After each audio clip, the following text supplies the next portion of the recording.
लाई स्कुल पुर्याउँदैछु है। यो छोरा हो, उता अगाडिकी छोरी हो है। यिनीहरूलाई स्कुल पुर्याउँदैछु अनि छोराछोरीलाई स्कुल पुर्याउन जान लागेको छु। अनि एकचोटि दुईजनासँग कुरा गर्छु। रोक त अनन्या, ल दुईटैलाई म कुरा। ल लोकेन्द्र, तिमी कति पढ्छौ बाबु?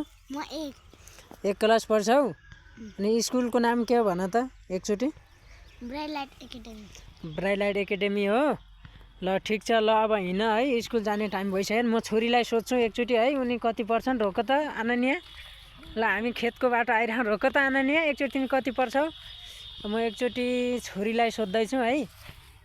भन छोरी, तिमी कति पढ्छौ? म एलकेजी। एलकेजीमा पढ्छौ।